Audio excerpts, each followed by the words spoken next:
à travers le baptême, il y a le regret que la personne va manifester. C'est une cérémonie, c'est un principe. Que tu ne commences pas la joie. Le baptême, ce n'est pas l'effet de la joie. Non.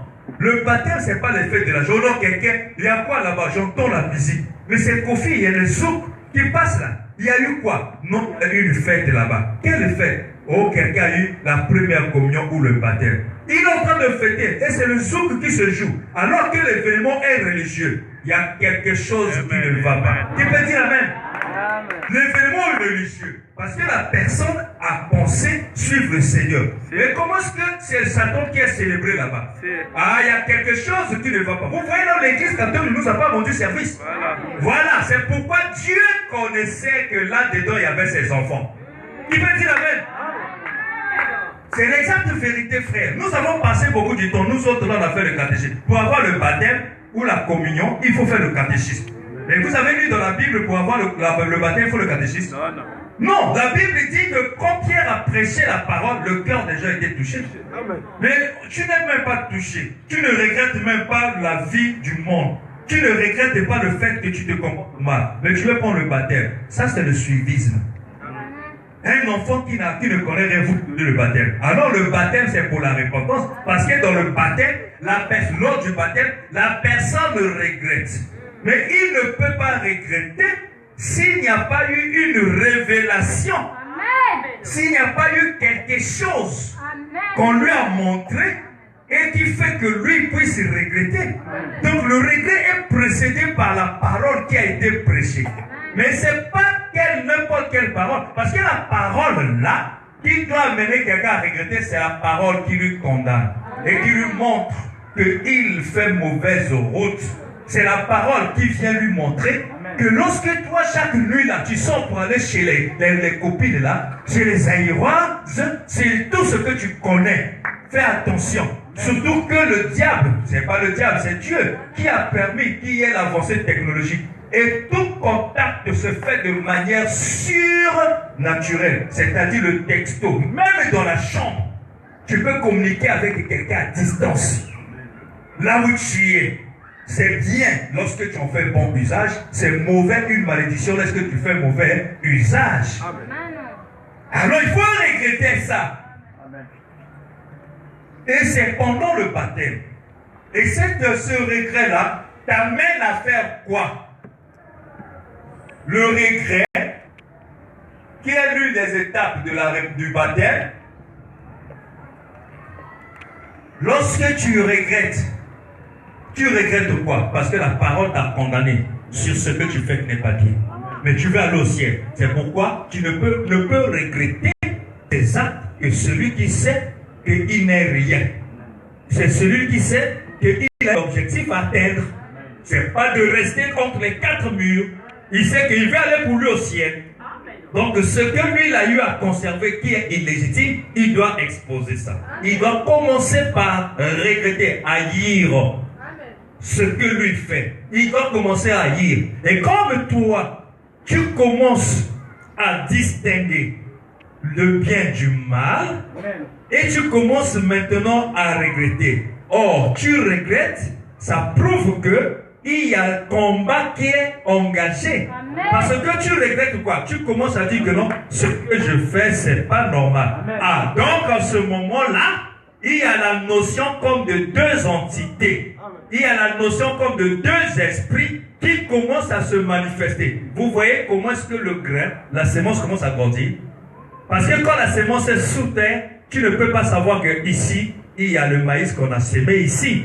Mais quand ça commence à pousser, à donner un plomb, une feuille, ça donne à l'espoir que Massango est comme Obima. Mais alors qu'il n'y a pas encore les épis, c'est encore dans une phase embryonnaire. Mais ça te donne déjà l'assurance que Ogolia Massango Kalamikité.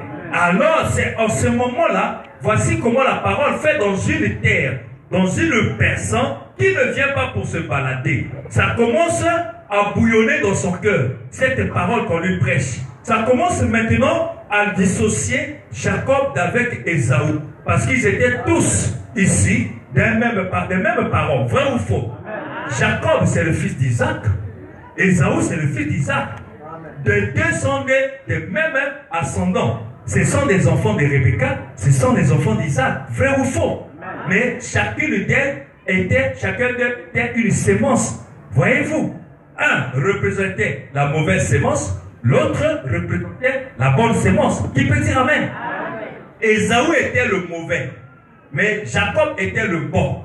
C'est-à-dire, il y avait maintenant deux sentiments contradictoires et au sein d'une même personne, au sein d'un même parent. On commence à sentir que Jacob commence à prendre la place des bons sentiments et distinguer que ce que je faisais c'était mauvais, ce qui est mauvais c'est Ésaü. Automatiquement les deux sémences deviennent distinctes.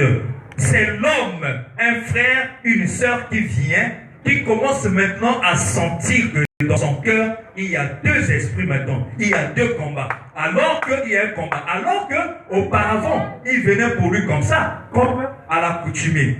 Mais à partir d'un certain moment, il commence à réaliser que ce que je fais, si tu commences à réaliser ce que tu fais, c'est pas normal. Donc, ça veut dire, celui qui t'avait poussé à faire les bêtises n'était pas toi. Parce que tu as la capacité de regarder et de juger le mal en toi-même. C'est ça, en fait, la maturité d'un chrétien.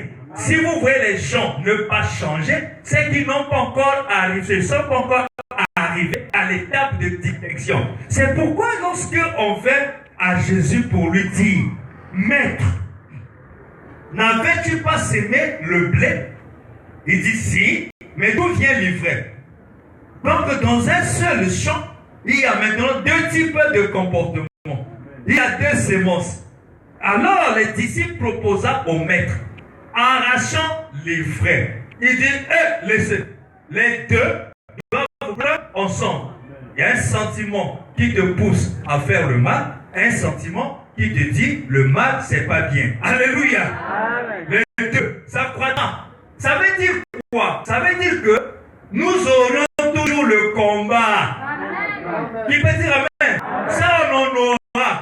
Tu verras la femme t'amènera dans les noises. Toi tu veux maintenant mettre ta vie au nord, mais il t'amène dans les atmosphères. Mais tu verras le mari, il t'amènera dans des complications, alors que toi tu veux faire la paix. C'est que ce sont deux semences dans un seul champ. Jésus a dit c'est important. Alléluia. Mais ils disent attendez seulement au temps de la moisson.